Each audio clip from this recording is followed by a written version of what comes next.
In the AI lane, it's showing no signs of slowing down, but is regulation on the horizon in the new year? Our next guest expects the government to rush regulation, leading to ineffective policies. For more on this, we have Matt Calkins, Appian founder and CEO. Thank you for joining us back on the show here at Yahoo Finance. So, as we've seen this sort of piecemeal approach by some states when it comes to trying to cap sort of AI regulation here. But where are we in this space, and how might that perhaps muddy the waters heading into 2024? It's great to be here. We're at a crossroads in AI regulation, with every continent taking their own direction, expressing their own priorities. I think you were right just a moment ago to say that the number one issue in AI regulation is fair use. At least in the United States, it's fair use, which is to say, is AI's right to train on copyrighted information stronger than individuals' right to their own privacy and intellectual property? There's lawsuits. You mentioned the New York Times. We've got lawsuits from musicians, from artists, from authors. It's going to be a major battleground in 2024. You've seen Europe fire the first shot here and request that AI disclose the data on which its algorithms are trained upon. I think that would bring public attention and make people realize just how much the intelligence of artificial intelligence is drawn from copyrighted human material. So far, the U.S. hasn't been willing to make a stand like that, though I'd like to see them make one.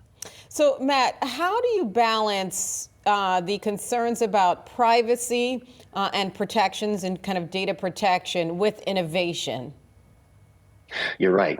There would be a little bit of a break on innovation if we precluded AI from using copyrighted information. They would have to go out and compensate the copyright owners for use of that information. And in some cases, they might not choose to do so. But I believe that that's fair. I believe that if you create something, you have a right to the thing you created. And so we should respect the authors, the artists, the musicians, the creators, even if it does slow down the progress of AI just a little bit. By the way, Baidu and others are going to face a different kind of a break. Already in China, AI is regulated based on what the output can be. Right? Kind of the opposite of the way that I would prefer to regulate it. But there's going to be some different regulation zones, and every AI innovator is going to face hurdles. They just won't be the same ones. And so then obviously AI has been all the talk so far this year. As we head into 2024, and sort of, a lot of investors are going to be wanting to see, for all this AI talk that came up in earnings calls, where are the use cases? Where do we actually see these companies using this? How much is that going to dominate the conversation in 2024? That is the conversation in 2024. In 2023, you could be a leader in AI just by talking a good game. And we've had a lot of people out there competing to say the most hyperbolic things about AI. But in 2024, the conversation will shift. It's going to be about what you've accomplished, what you can actually deliver, the value you've created, the implementations you've done. I think that there's a wraith out now between organizations as to which can show that they're benefiting from AI, and for that matter, amongst professionals, showing that they can master this new technology that is the future. My advice to any of those organizations or people would be, start with something simple, start with something that you can achieve briefly with a rudimentary implementation of AI, and use that as a stepping stone to build your skills and raise your reputation. I think that we should move incrementally on AI, but make no mistake, it's a different conversation in 2024. It's about what you've accomplished, not what you can forecast. So, Matt, one of the questions also that has been hanging around AI over the past year is it an antagonist or protagonist kind of in this fast-moving world of technology? And I often ask people in this space, is it friend or foe, especially with the direction it's going in 2024? Will it work with people and workers, or is it just going to replace all of us? It's going to be a complement. It'll be a member of our team, but it's not going to replace us. And I'm glad to see that realization shifting and spreading throughout the economy. AI didn't take our job in 2023, and it's not going to take it in 2024 either. It's going to make us stronger at doing our work. It's going to empower us to do more. AI is going to be a tool that we can use to have to be faster, to be better at synthesis, to be more effective and faster, and understand our data better than we understood it in the past. But I think in 2024, we're going to find that our fears about AI were overblown.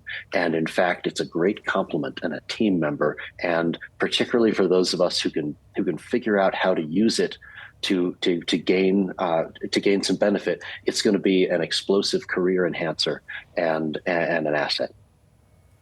And Matt, speaking of not being able to be replaced, we have to talk about Sam Altman and really what that unfolding of what happened with him leaving, heading off, coming back. How does this position him in terms of being this face of generative AI and regulators perhaps looking to him for some guidance? You have the industry wants to regulate itself. How do you see his position and how all that played out affecting how investors look at AI?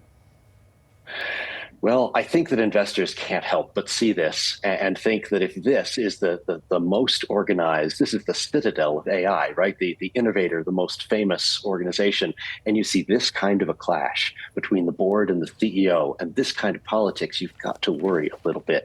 You've got to realize that behind the mysterious curtain, right, there is no wizard in AI. There is no absolutely solid, reliable organization in this industry. We're all experimenting. We're all learning. We're all on the cutting edge. And you could see how much Sam is valued by his employees, but you can also see the instability of governance. And I think that the reflection I take away from this is there's nobody out there who is so reliable that we can just say, how about you protect us from AI? How about you? How about we just trust you to be sure that AI is safe? I think we've got to realize that there's no institution capable of doing that. And we've all got to be thinking about AI and considering for ourselves what best ways to limit the downside of the technology. All right. There is no wizard in AI. All right. We'll see. All right. Thanks so much for joining us, Matt Calkins, Appian founder and CEO. We appreciate you for your time and Happy New Year. Thanks, you too.